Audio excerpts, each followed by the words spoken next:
Iran ने कहा है कि फिलिस्तीन दुनिया का अव्वलीन मसला है, और सदर रईसी साहब ने भी रमजान की मुबारकबाद देते हुए इसराइल को इंतबाह किया है। तो क्या भारती साहब आने वाले दिन में ईरान कोई सख्त कदम उठा सकता है? ये जो दोनों बातें तकरीबन जुड़ती है, मैं समझता हूँ। क्या क्या लग रहा है शौकत भट्टी साहब, क्योंकि इसी ये माह रमजान में ही आलमी यौमुल कुद्स भी होता है, और पूरी दुनिया में आप जानते हैं कि उसका पिछले 44 साल से प्रोटेस्ट हो रहा है। क्या क्या आप इसको किस तरीके से देखते हैं, ये जो सवाल सामने खड़ा हो गया शौकत भट्टी साहब? देखिए, शान हैदर साहब ने और वजीउद्दीन अंसारी साहब ने जो बातें की हैं, क्योंकि जो लोग भी गौर फिक्र कर रहे हैं वो ये बात अच्छी तरह जानते हैं कि यानी पूरी दुनिया की निगाह में अगर कोई कांटा बना हुआ है मुल्क, तो वो ईरान है। जाहिर सी बातचीत है कि पूरा यूरोप, पूरा नाटो, ठीक है, ये सब मिलने के बाद, अमेरिका, ब्रिटेन, ये तमाम लोग मिलने के बाद भी, समझ रहे हैं बात को, ये लोग इजराइल को जीत नहीं दिला सके।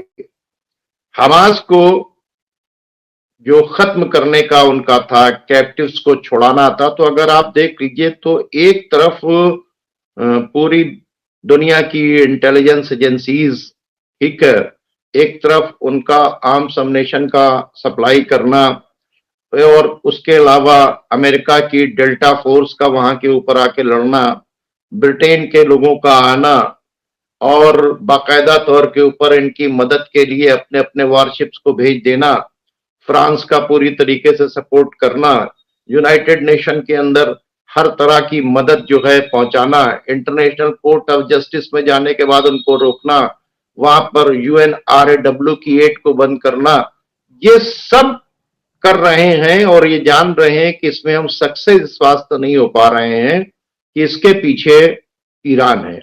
आज भी जो जो सीरिया के अंदर जो ऑयल फील्ड जिसके ऊपर अमेरिका ने कब्जा कर रखा है, आज भी इराकी रेजिस्टेंस ने जो है उस पर बहुत जबरदस्त हमला किया है और वहां काफी कैजुअलिटीज हुई हैं। तो देखिए, ना ये पूरी ताकत लगाने के बाद हौती को कंट्रोल कर सके, ना हजदुशाबी को कंट्रोल कर सके, ना हमास को कंट्रोल कर सके, ना हिजबुल्लाह को कंट्रोल कर सके। जो 4H हैं, हौती, हिजबुल्लाह, हमास, हजदुशाबी, इनमें से किसी को ये कंट्रोल नहीं कर सके। तो इन सब के पीछे जो है वो कौन खड़ा है? ईरान।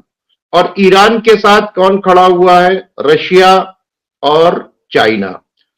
चाइना तो ठीक है, लेकिन खुल के अगर कोई खड़ा हुआ है तो पूरी तरीके से रशिया नहीं बल्कि कहा जाए चाइना नहीं बल्कि रशिया खड़ा है।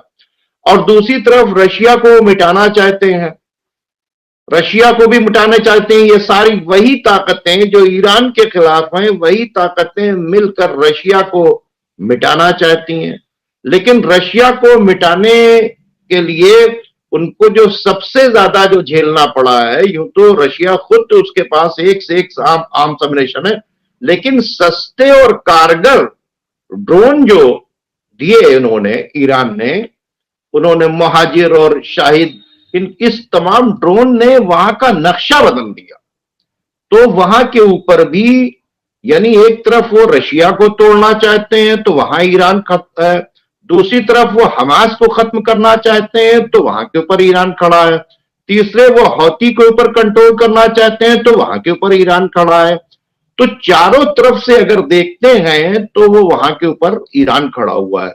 दूसरी बातचीत है कि जो कार्ड इन्होंने सैकड़ों साल से खेला, शिया सुन्नी का डिवाइड एंड रूल का कार्ड, ईरान ने जो अपने वहदत के कार्ड को खेला, इत्तेहाद के कार्ड को खेला, यूनिटी के कार्ड को खेला, उस कार्ड ने इनके डिवाइड एंड रूल के कार्ड को पारा पारा कर दिया। इनका सबसे बड़ा टूल यह था इस पूरी मिडिल ईस्ट के अंदर शिया सुन्नी कार्ड को खेलने का, लेकिन वो कार्ड बिल्कुल नहीं चल पाया, उसमें भी वो जीत गए।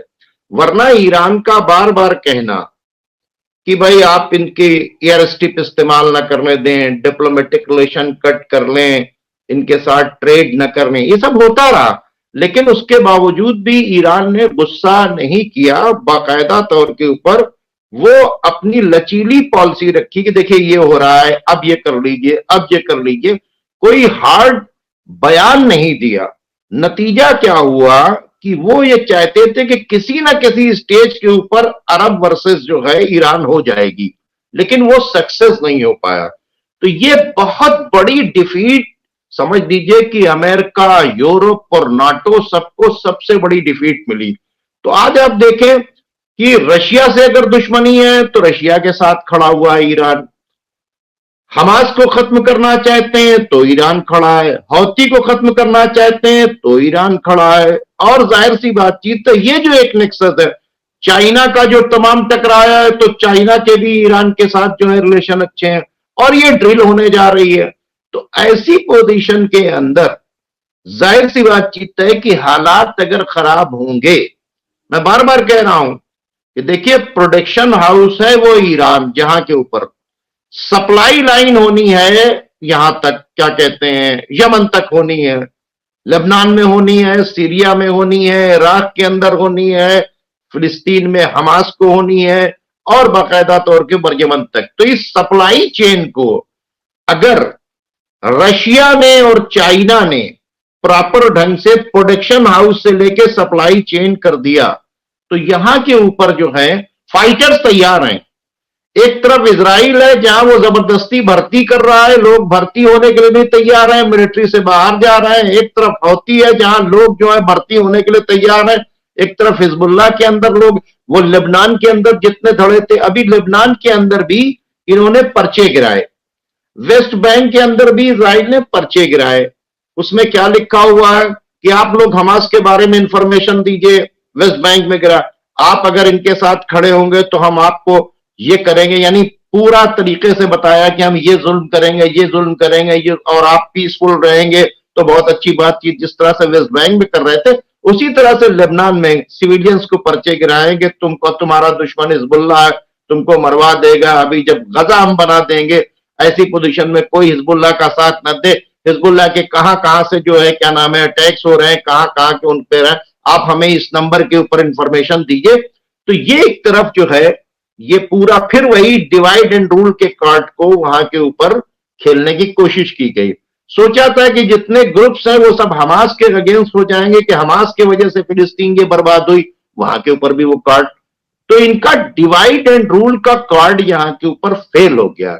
और अब जिस तरह से ये वार प्रैक्टिस हो रही है, तो सिर्फ ये प्रैक्टिस नहीं हो रही है, मिलिट्री ड्रिल नहीं हो रही है, दूसरे भी समझ रहे हैं। तो अगर ये हालात बन गए और यहां के ऊपर, तो फिर जानते हैं क्या होगा, रशिया भी चाहेगा कि जिस तरह से यूक्रेन में हमारे साथ कर रहे हैं, वैसा हम ईरान को सपोर्ट करके यहां अमेरिका के साथ करवा दें। जैसा ये ताइवान में हमारे साथ करना चाहे रहे, चाइना ये चाहेगा कि हम सपोर्ट करके यहां के ऊपर ईरान से, सीरिया से, लेबनान से, यमन से और इराक से इनकी ईंट से ईंट बजा दें, मिडिल ईस्ट से इनका वर्चस्व खत्म करा दें। तो ये जो प्रैक्टिस हो रही है, ये मतलब बहुत सही वक्त के ऊपर प्रैक्टिस हो रही है। और दूसरी तरफ जो है वहां जितने ग्रुप लड़ रहे हैं वो कह रहे हैं कि हम ये आर पार की जंग लड़ेंगे।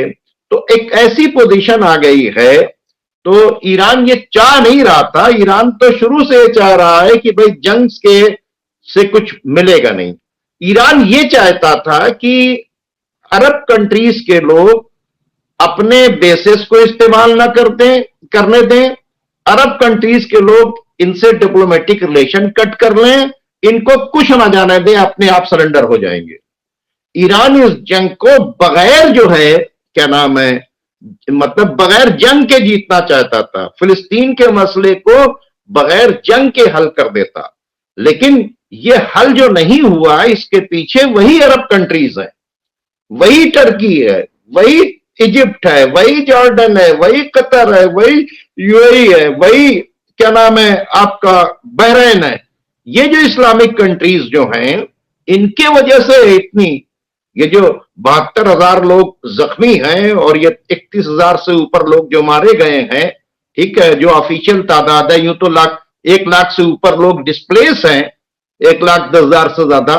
तो अगर देखा जाए तो ये जंग सिर्फ इस वास्ते नहीं जीती गई, लेकिन हकीकत ये है कि ये इतनी कुर्बानी देने की जरूरत ही नहीं थी अगर सप्लाई लाइन कट कर देते। तो यहां से ये दिक्कत हुई और जिसके वजह से ये है। बहरहाल अब तो जाहिर सी बातचीत प्रैक्टिस हो रही है। इस बीच के अंदर अगर बवाल बढ़ता है तो जाहिर सी बातचीत है कि रशिया और चाइना अगर खड़े हो जाएंगे यहाँ के, वो रशिया और चाइना, तो फिर किसी की हिम्मत नहीं है कि यहाँ के ऊपर, फिर यूरोप की भी हिम्मत नहीं होगी कि यहाँ के ऊपर कुछ कर सके। तो जंग तो ईरान नहीं चाहता था, जंग टालना चाहता था और मसले का हल चाहता था, और मसले का हल बगैर जंग के भी निकाला जा सकता है। इसी वास्ते फुल फ्लैश जंग नहीं है, बड़ा स्लो जंग चल रही है। आप देखिए कि फुल फ्लैश वॉर नहीं हो रही है। फुल फ्लैश वॉर करना होता तो ईरान उतर आता है यहाँ के ऊपर। जी जी